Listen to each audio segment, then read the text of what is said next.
Getting ready for the live. Looks like I've got one person on. Curious. If you're on there, if you can hear me, let me know. If not, that's okay. Let's see what this will tell me. If you're on there, if you can hear me. Oh, I got two people on.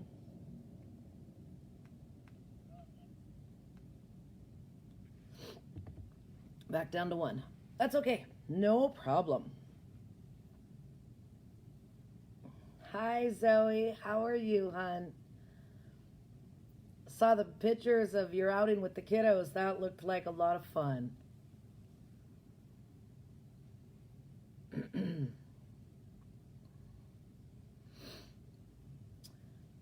Well, I think I'm going to get her started. And I've always wanted to say this. So, live from Las Vegas.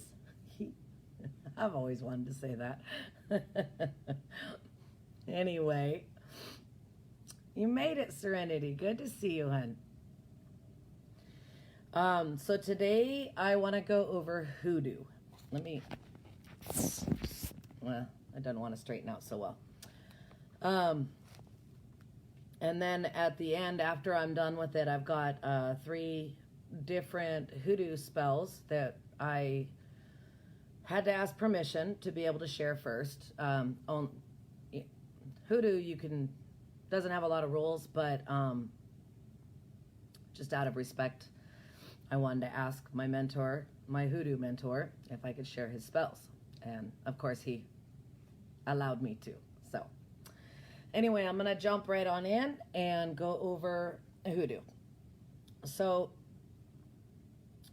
even though hoodoo is a traditional African religion, it's not voodoo, folk magic, or Wiccan. Oh, good, Zoe. I'm glad you guys had a great time. Hoodoo doesn't have initiatory rituals, and there really is no hierarchy. It has no doctrinal belief in karma or the threefold law of return, aside from the common biblical teaching that one will reap what one sows. And voodoo is not black magic. In fact, it's done in the name of Jesus or the Father, Son, and Holy Ghost. Much of hoodoo is working with nature and natural elements. There's no barriers to hoodoo. Even though it's mostly used to heal and protect, it's a very powerful tool in curses and hexes. Like voodoo, hoodoo came to the Americas through slavery. It was a folk system of protection and root work that was used to guard slaves against their oppressors. More modern practitioners believe that there are 3 different threads of hoodoo that encompasses different ethnicities. There's a black thread for Native people with African heritage, a white thread for European influences, and a red thread for Native Americans. Now, like I said, even though hoodoo was originally brought here, through slavery with the African heritage, there have been a lot of influences from Europeans and Native Americans. And that's why it's believed that hoodoo comes from these 3 different threads. Hoodoo now comes from these 3 different threads. And it's pretty important to understand all of those threads, I guess more importantly, learning hoodoo, part of it is to respect its history and understanding the devastating foundations that it came from. There was violence in the past, but that doesn't mean it can't be used for healthier outcomes, right? And then, of course, improving your life, it's a powerful mission to undertake, and any form of magical or spiritual help that you can gain will prove positive. At least that's how I see it. Hoodoo is truly eclectic form of beliefs that allows followers to embrace all forms of cultural techniques or cultural teachings and techniques and higher beings. There's no rules. Anybody can practice it, and practitioners are not limited. There is a core belief system, but you're still welcome to petition whichever higher being you choose and not be judged for it. So I'm going to go into the core beliefs. So first one would be the existence of divine providence. So the common definition of divine providence is God, but Hoodoo practitioners don't feel the need to follow only one God, nor a single deity. There's a core belief system, yes, but you're still welcome to petition I just jumped right back to my previous paragraph. So you could petition Jesus for protection in the morning while appealing to Odin for wisdom, and then turn around and call on Santa Muerto to find love. And that's where, just as a reminder, they don't limit you. You're not limited with Hoodoo. So their second core belief is death is not the end. So root workers repeatedly call on their ancestors to help them with their daily lives, and they consult a higher plane to reach them. It's also believed that when the physical body dies, that departed soul ascends to that higher plane to become an ancestor. And ancestors are also called upon to intercede with the gods and deities, whoever you want to call upon. So they're kind of used to help connect that bridge. The third one would be the power of clairvoyance. Power of sight is one of the most powerful tools in Hoodoo. This enables the Hoodooist to travel freely in the past and present and take an active part in others' lives and be able to change the circumstances to make their outcome better. This one I think is pretty cool. Number 4 would be doctrine of signatures. So this concept is old as mankind itself, right? It teaches us that there's a cosmic signature on everything in the world that indicates its intended use. To know what a plant should be used for, simply just look at the plant and see what it looks like. What does it resemble? Hi, Ronette. Good to see you. So I'll give you a couple of examples of doctrine of signatures. The walnut. The nut itself looks like a human brain. Early practitioners believed that they were effective in treating head-related issues like headaches and memory function. Modern scientists now know that the fatty acids in these nuts help improve concentration and memory function. Another example is meadow saffron. These roots kind of look like a toe with gout. Well, these bitter roots have a key ingredient used to treat that condition. Stinging nettle.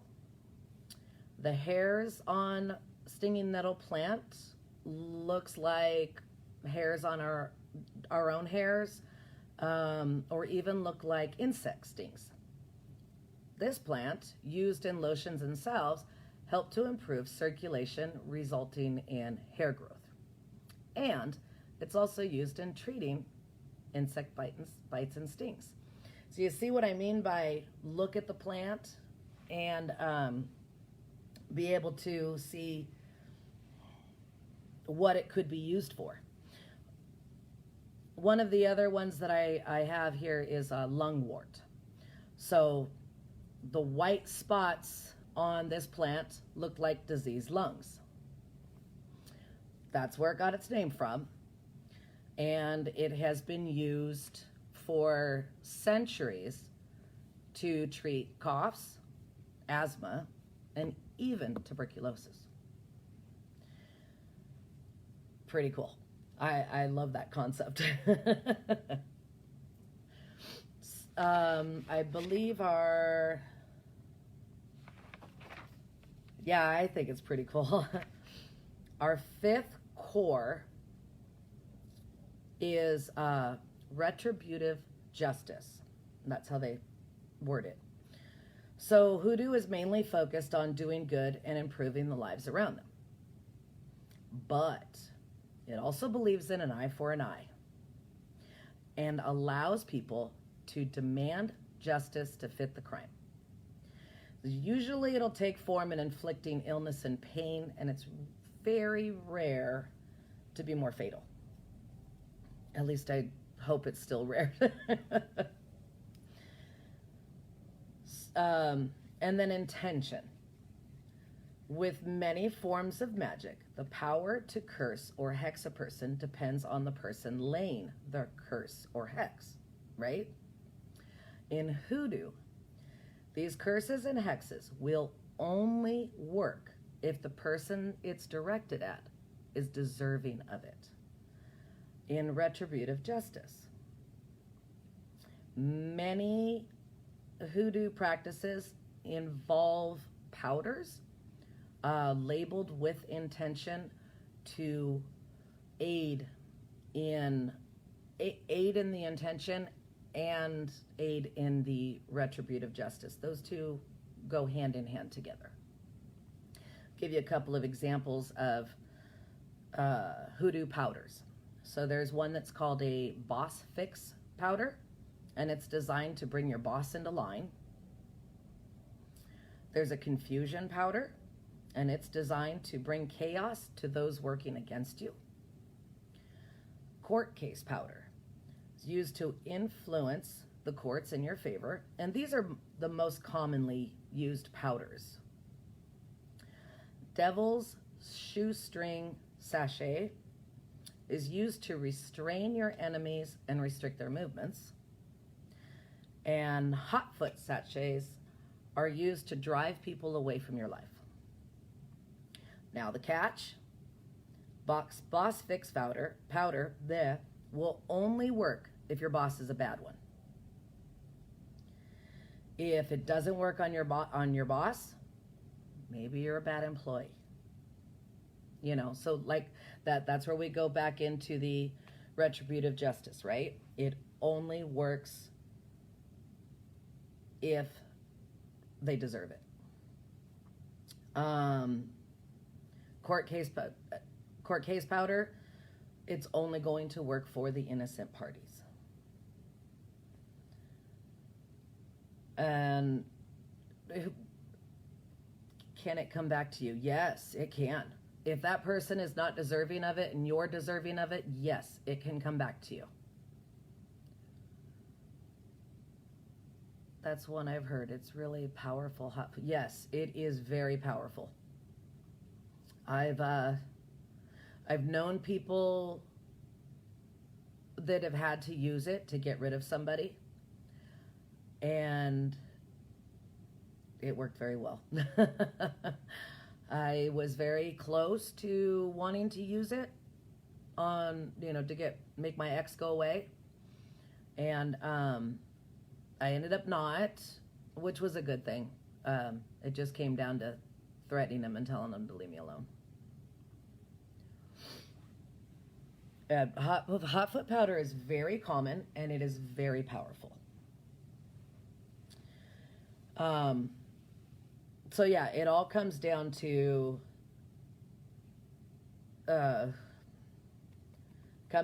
nobody receives a curse without reason. And if you're cursing someone and there's no reason, it will backfire to you. So I want to make sure I'm not missing any comments.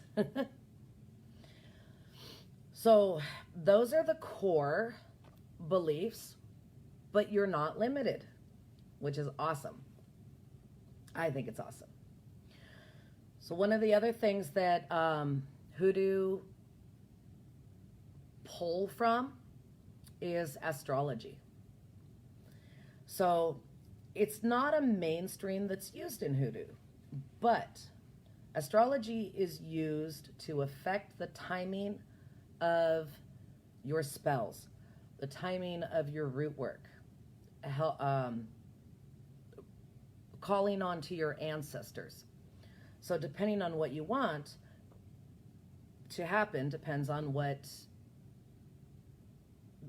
sign, what house do you need to use, right? Like Aries is the house itself, and it's about changing yourself and your approach. If y'all don't mind, I'll go through each sign. So we just did Aries. Taurus is the house of money. This is a time to set your intentions of wealth and income. Gemini, it's the house of travel and communication. You got it, ladies. So Gemini, house of travel and communication. That is the time to begin new journeys or start new projects. Oh, sorry. It's a little bright.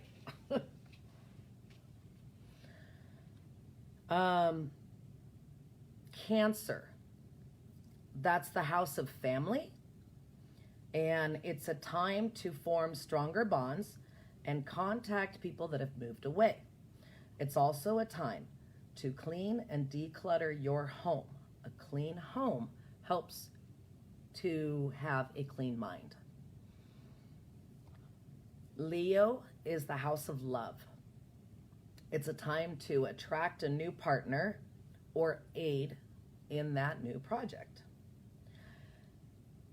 In Hoodoo, it's also believed that if couples are trying to conceive, they will be more successful under Leo's new moon.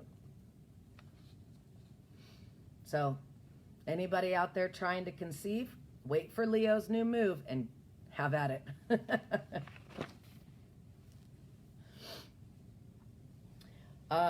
Virgo is the house of work. Intentions regarding your work or career will be more successful during this time. And it's also a great time to work on yourself.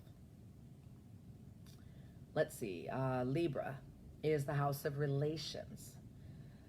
Under this new moon, it's the time to work on your connections, both personal and business. Sagittarius is the house of knowledge. It's a time to expand your horizons and embrace new subjects.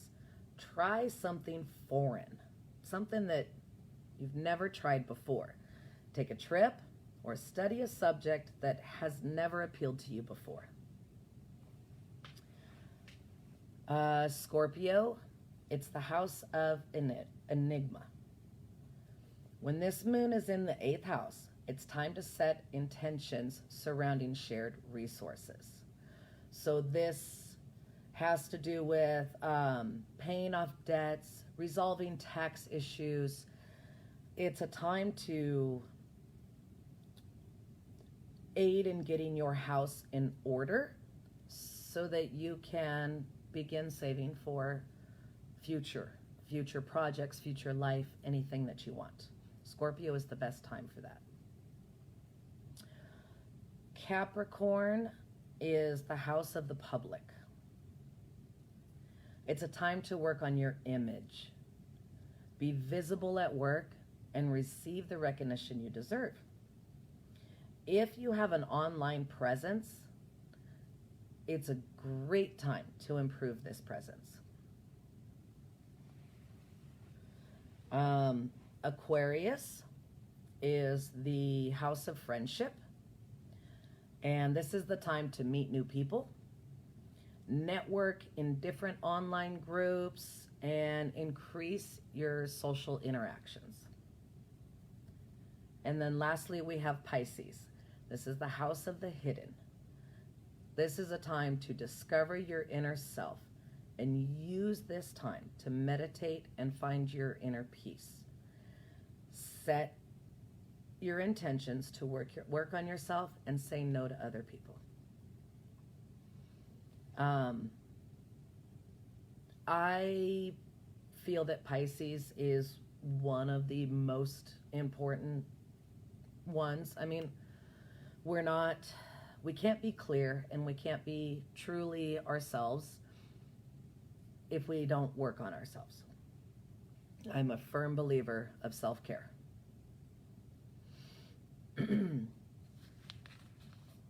Let's see here. Kind of want to go. Do we have any questions so far? I've got a couple of other things I want to let y'all know about, but see if we have any questions first. Or anything I can reiterate, explain.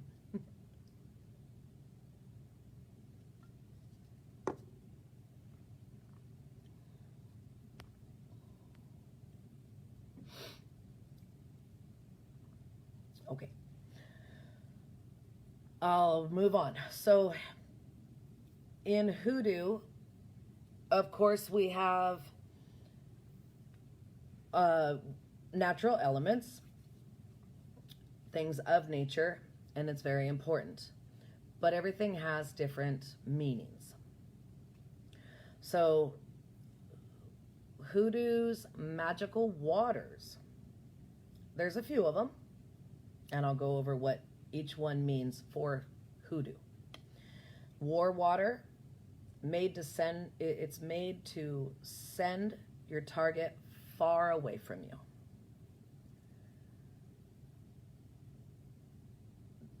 Ronette, I need to work on self-care. It seems selfish to me and I don't do it. You know what? I totally understand that. I am really bad at self-care. I am. I try my best. So before this trip, I needed to get my hair trimmed, my nails done. I decided while I was there, I'm going to go ahead and get my eyebrows done, and I'm going to go ahead and get my toes done. When I came home, I felt so guilty. I felt amazing, but I felt so guilty about it. And I was telling my husband, and he's like, babe, it made you feel good, right? Well, yeah. So what? You have to be able to feel good. And of course, he's telling me, isn't this what you tell your fellow witches? Is self-care is important? And I'm like, yes. Then why don't you do more of it? Because just like Ronette said, it seems selfish. I feel like I could spend those energies on someone else who needs them, right? Well, I guess we can't send those energies out if we've depleted our own energy as it is. So we're all going to continue to struggle with that because I'm sorry, but actually, no, I'm not sorry. I firmly believe that being a witch is you care more about others and their well-being than you do yourself. Being a witch is extremely selfless, I think. I might be wrong. I'm sure there's some people out there that became a witch just because they wanted to cause harm to everybody all the time. But I'm a firm believer that Most witches are healers of some sort. So, Serenity, Ronette, me, we got to work on our self-care a bit better, right? And anybody else who's watching this. This goes for all of us, not all of us. So, okay. I'm going to get off of that little rant. So back to magical waters. I'll go over war water again real quick. So war water is made to send your target far away from you in Hoodoo. Storm water, best collected during a thunderstorm, can be, what are you sorry for, Ronette? No. And Zoe says, I'm guilty too. Always make time for everyone else, then none left for me. Yeah, because that's what we do. Maybe one day we'll all learn, huh? It's because you're selfless.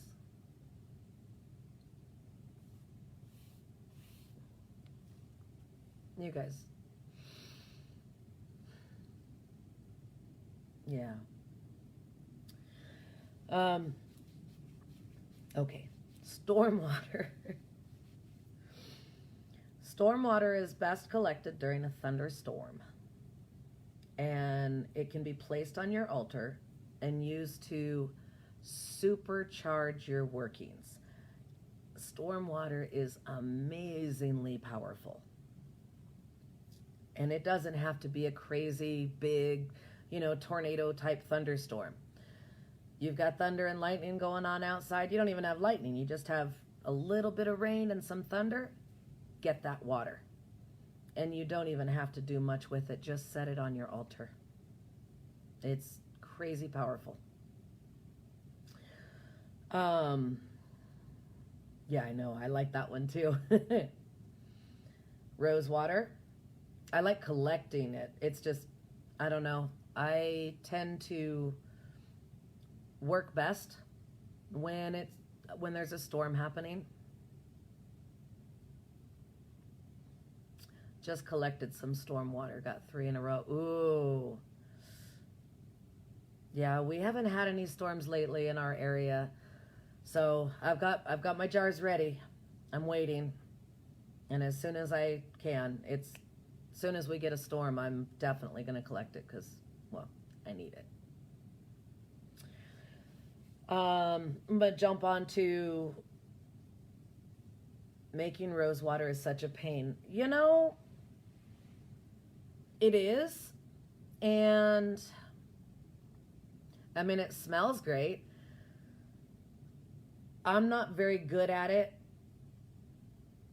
So if Mandy makes rose water, I usually just get some from her because I'm not very good at it, and I can never keep it without the lid inside the jar going moldy on me. I don't know why. Rose water and I just we don't work well together. So I usually don't use it that often. Wish Texas got storms. Sadly, we don't. Yeah, I know. Well, you guys don't get a lot, and I guess it depends on what part of Texas you're in, because quite a few years back, I don't know what city of Texas I was in, but I was right at the border of Juarez, Mexico, and a freaking tornado came through. It was scary shit. I guess it depends on what part of Texas you're from. My cousin lives in Corpus Christi, and he says they don't get very many storms over there. So, yeah, I know a lot of people that like rose water. And, Amarillo. Yep. Not too much over there. I know a lot of people that like rose water. But, and they're really good at it and they connect with it. I don't. But I do know that it is very powerful in amplifying love, well, for hoodoo, love drawing work, and said to enhance beauty. And I'm not talking external beauty, I'm talking internal beauty for hoodoo, that is.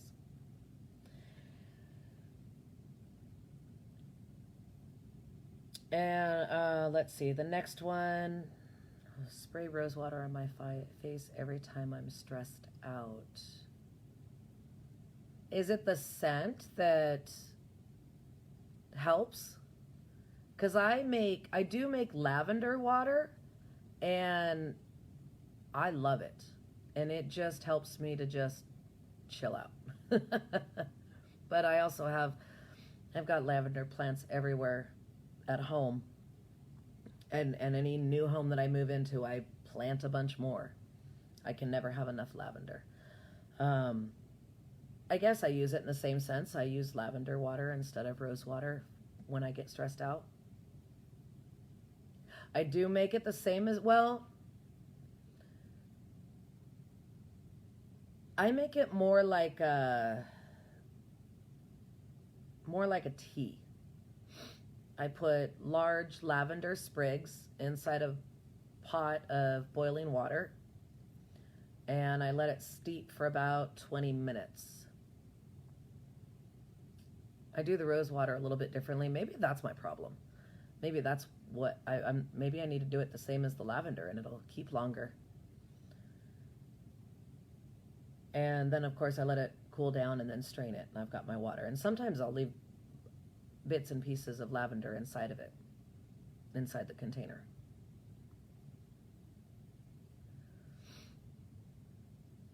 Ronette says it calms me. Yeah, Serenity, you and I will have to work on that. We'll have to maybe find the best technique to make it. We'll have to maybe get a hold of Kathy or Crystal or Sarah or, well, shoot, anybody. Ronette, how do you make it? Because maybe I'm not doing it right. I don't know. Back for now. Back onto the water. Anybody out there would like to share their techniques of making rose water? Please. I know I would like to know how to do it correctly.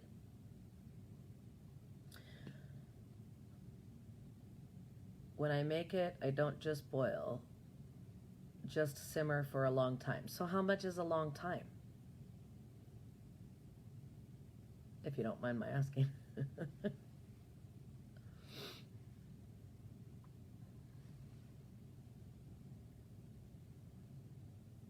I mean, I know that when I'm making a certain spray, like my muscle relaxer spray, that's a 2-hour simmer minimum. So that's why I'm like, how long is a long time? Okay, I'm going to open that up so I could read it a bit better. Come on. Open. There we go. Oh. How I do it, I will actually dry out my roses for a week, and then once they're dry, I'll put them in an oven at 150 for about 10 to 20 minutes. Get that excess moisture out, and then I will double broiler it, and just let it steam actually just fall into my jar. Oh, okay. Oh, that's definitely different. I've not done it that way. At least I've never dried them out first. Uh-oh. What did I do? Uh-oh. Sorry, I turned the screen around.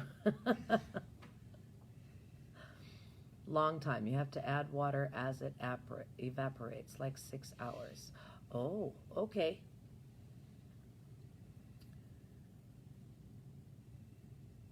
I have to try that.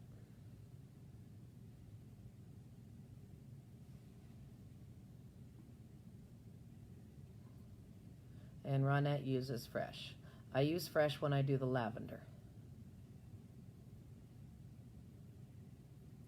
Okay. When I get back home, I'm going to have to try it out. Thank you. I really appreciate it. Okay. I'll jump back onto the waters. And thank you, Run It. I'm going to definitely give it a try. The other fourth water is holy water. It's used for cleansing and consecrating your tools, as well as in baths and sprays. Sun water. A lot of us collect moon water, full moon water, new moon water. In Hoodoo, sun water, there's still uses for, new moon and full moon water in Hoodoo, but sun water is revered a bit higher, because it's used for self-confidence and to boost your energy. And then lastly, Florida water. Now we know this isn't an actual water, but it's used for its cleansing properties and ability to repel negative energies. So in Hoodoo, these waters are mostly used. You've got your war water. Love sun water. I'll put sunflowers in mine to enhance it. Oh, that's pretty cool. I have to try that too. So in Hoodoo, we have, for magical waters that they use most commonly, are your war water, storm water, rose water, holy water, sun water, and Florida water. Like I said, they still use new moon water and full moon water, but not as much.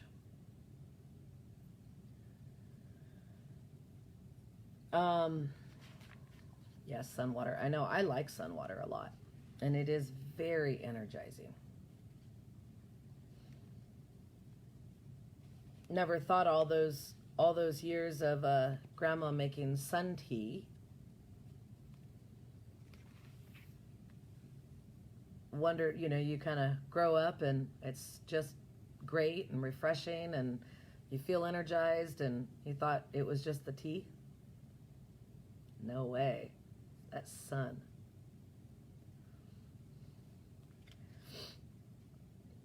So other important things that are used in Hoodoo are bones. I think a lot of us like sun tea.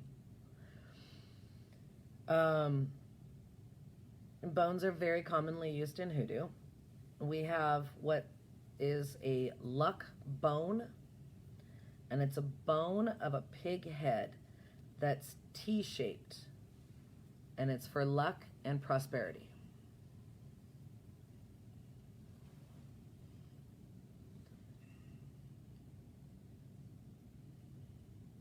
My mom used to make some when I would get sick.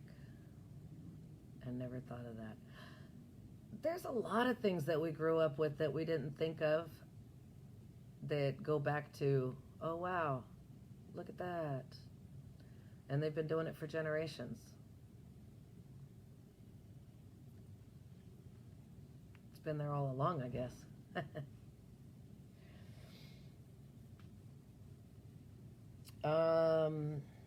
So that was the luck bone. And then we've got the wishbone. And it's a bone from a chicken. Well, a chicken wishbone is more commonly used. And it's also used for luck and prosperity. Because, the T-bone portion of a pig's head is not as easy to get as a wishbone off a chicken. This is an extremely common bone, and it's a raccoon penis bone. And it's used for attraction, gambling, love, and lust.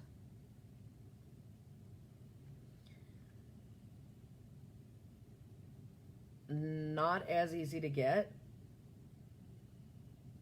black cat bone. And it could be any bone from a black cat. And it's used to be undetectable. Snake spine. You can either have the... You're correct. It's not common over here either. Snake spine, you can have just a portion of it. Some people have the entire spine. And it's used to cure backache and for protection. So then there's also a frog bone that looks like a hook. And if you ever come across a deceased frog after it begins to deteriorate, right at the butt, it's kind of like a portion of the spine, but it's not quite the spine.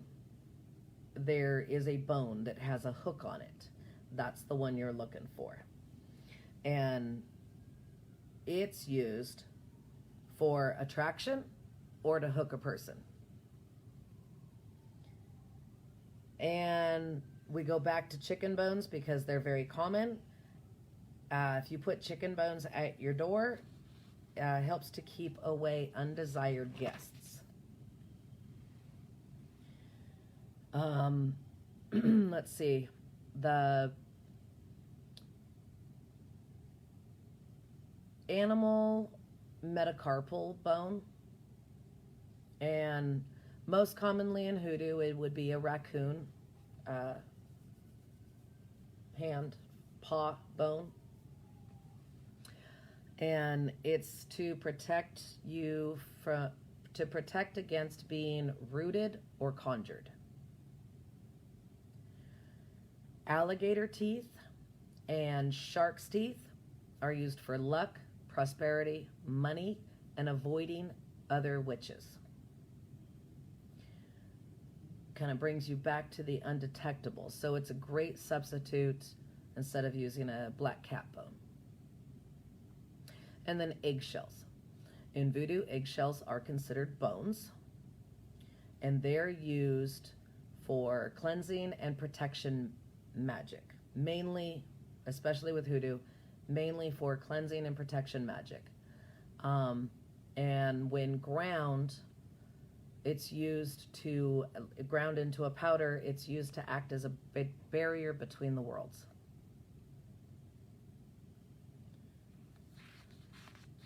And then lastly, I've got some plants and herbs.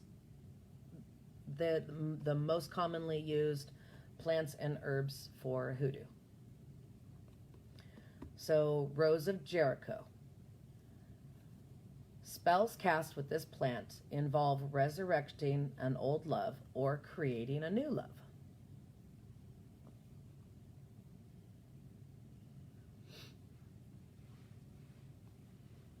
Which part, Ronette?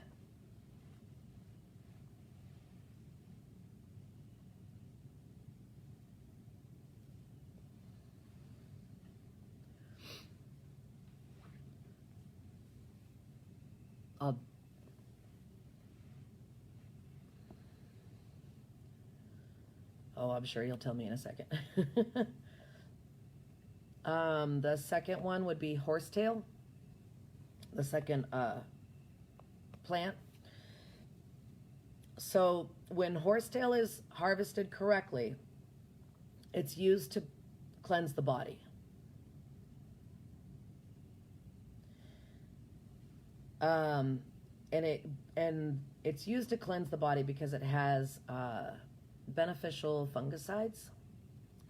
But you have to be extremely careful with horsetail, because if it's harvested at the wrong time, it can be toxic. It can be very toxic. So this is a plant that you don't want to harvest when it's young. You want to harvest off of, best way to describe it, end of season flowers. That's the best way I can describe that.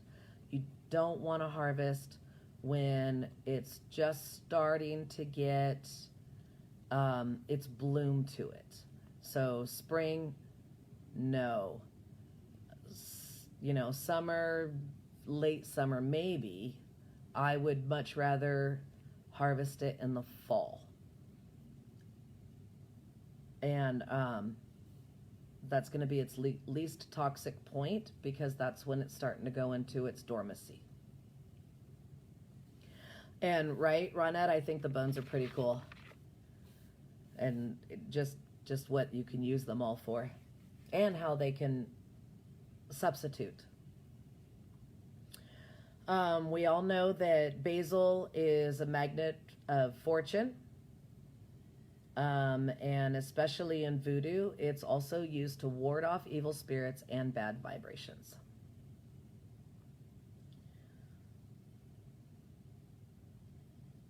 Let's see. John the Conqueror root.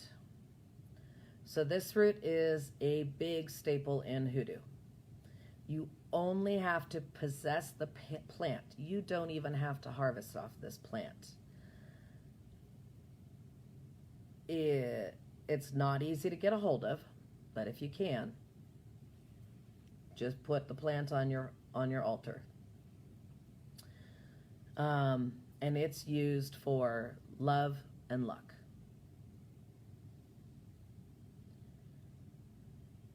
Palo Santo is very commonly used, and it's a staple in purification. And you could use Palo Santo in many ways. Burn it, use it as a resin, make it into an essential oil, and you could even drink it in a tea. And then the last herb or plant that is very commonly used in hoodoo is cinnamon. This one is used for sexual arousal spells. And in hoodoo, it's said that burning cinnamon while having sex is said to enhance the experience.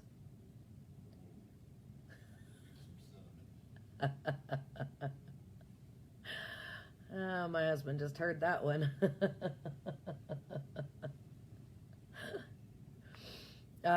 Cinnamon also attracts wealth, prosperity, and cleansing.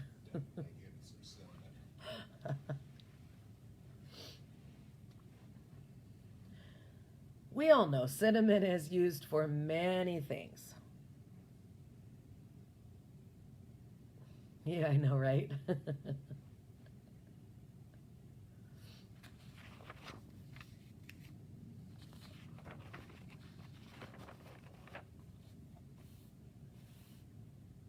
Ronette says you're going to go get some right now.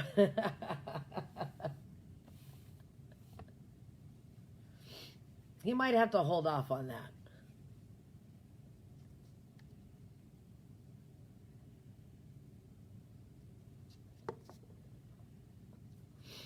That's pretty much, well, not pretty much. That is what I have on Hoodoo. I don't know if y'all have any questions. If you would like me to explain anything. I'm getting laughy faces here.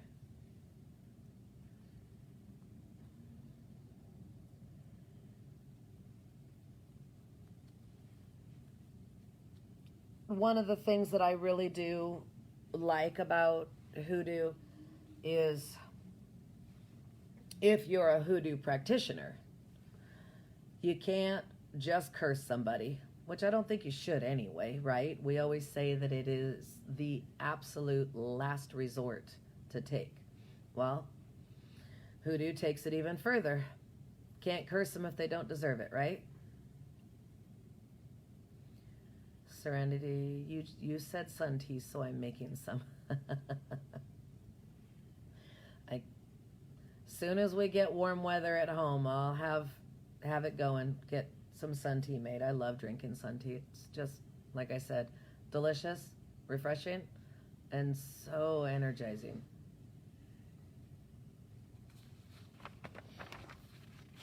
After I close this, like I said, I'm going to also add 3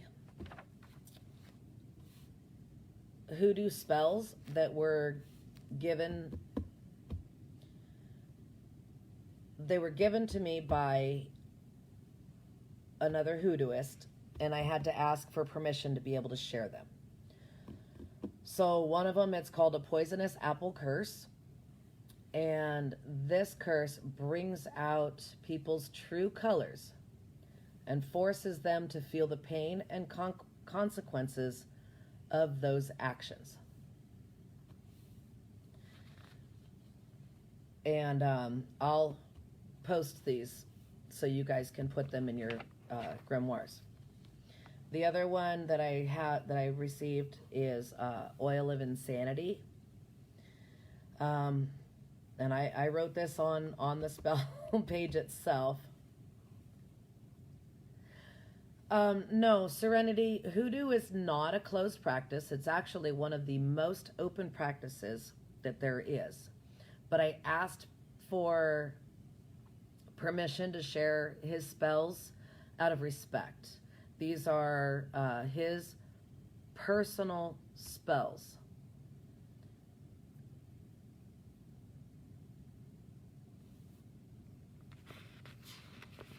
Oh, good. Well, run it. You'll have the spell, I promise. So the second one is definitely nothing to mess with. And you have to be careful for 2 reasons.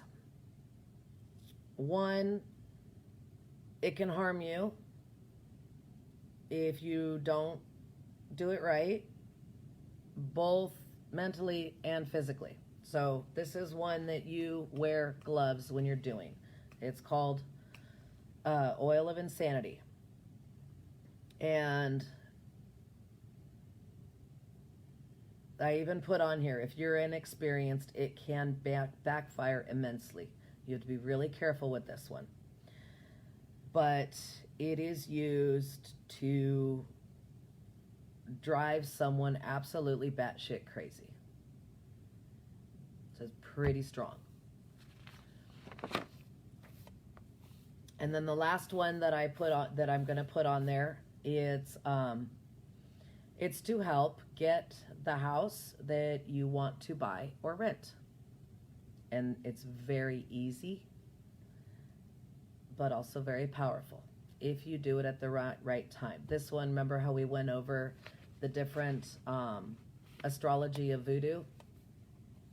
So this one goes by your own personal astrology chart.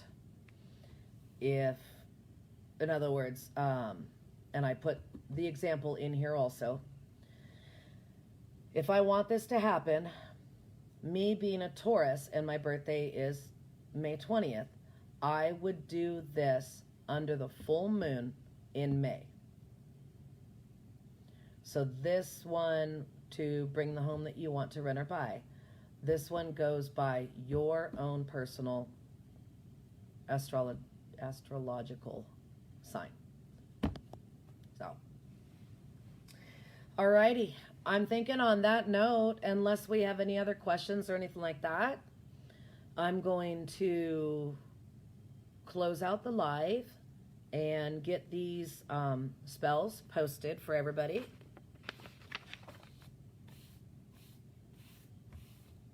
I hope y'all enjoyed it. And again, Ronette, thank you very much for sharing your how you do your rose water. I'm going to give that a try when I get home. I'm going to try it with both rose water and dew. So for the house one,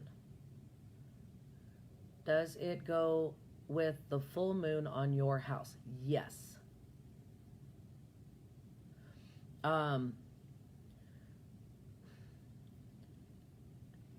Yeah, that's exactly what it is.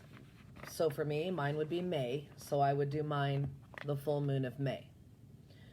Whatever your house is, that's the one that you want to do it under. That is when it is going to work. You do it under any of the other houses, it's not going to work as well. It might a little bit, but in Hoodoo, you do it under your own house.